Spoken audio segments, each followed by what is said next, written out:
You think you're calming your child down, but you're actually training how their brain handles stress. Those small moments you fix quickly now become the patterns you will struggle to undo later. In the next few minutes, you'll see exactly what your child is learning from you every single day. You're in the kitchen, halfway through cooking. Your child starts whining, then crying louder. You reach for your phone and hand it over. It works. They stop. You already know this isn't ideal, but you're tired and you need a moment. It feels harmless, just one quick fix. But your child's brain doesn't see it that way. In that exact moment, something gets recorded. Not the phone, the pattern. What you do next in these small situations is what your child learns to do with their own emotions. And most of this happens without you even realizing it. Let's break down what's actually being trained here.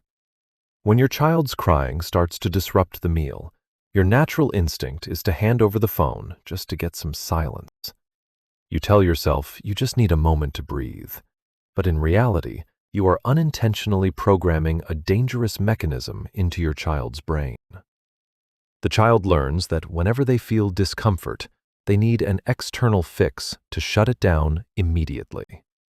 The ability to regulate emotions, which should be practiced through small inconveniences, is being stripped away. This dependency causes their self-regulation skills to wither over time. Right now, you aren't helping your child calm down. You are replacing the way their brain learns to find peace. And the problem isn't the phone itself. It's how their brain records what just happened.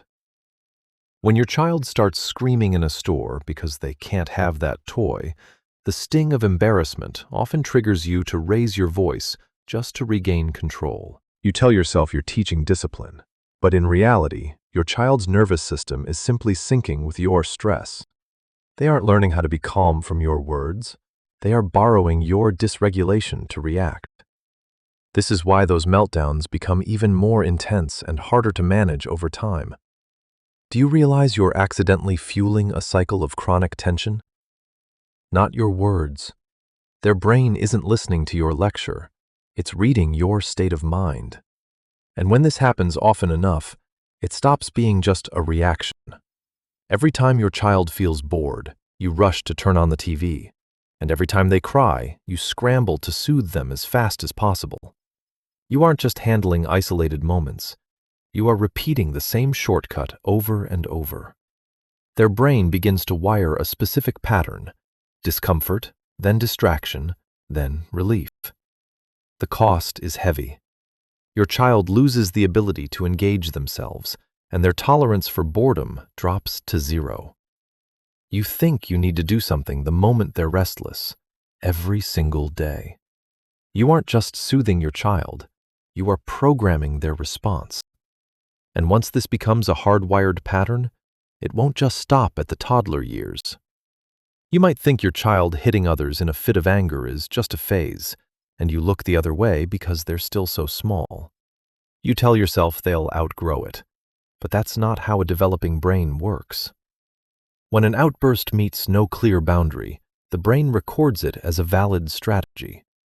Those blurry boundaries today are exactly what cause behaviors to escalate and become harder to fix later. Are you accidentally letting temporary tolerance become a long-term setback? It won't just stop. You aren't just overlooking a small act. You are allowing it to become the new standard. And the truth is, most of this happens when you are at your most exhausted. At the end of a long day, when your energy is completely drained, your child's demands and crying feel like an impossible weight. You tell yourself you've got nothing left, so you choose the fastest reaction just to find some peace. But it's during these high-stress moments that a child's brain records patterns most deeply. Whatever you repeat when you're exhausted eventually becomes your child's default behavior. The most lasting lessons don't happen when you are at your best. That's when your child doesn't learn from your perfect days. They learn from how you react when you are truly burned out. So the question isn't how much you know, but what you choose to repeat every single day. It was never about doing everything right.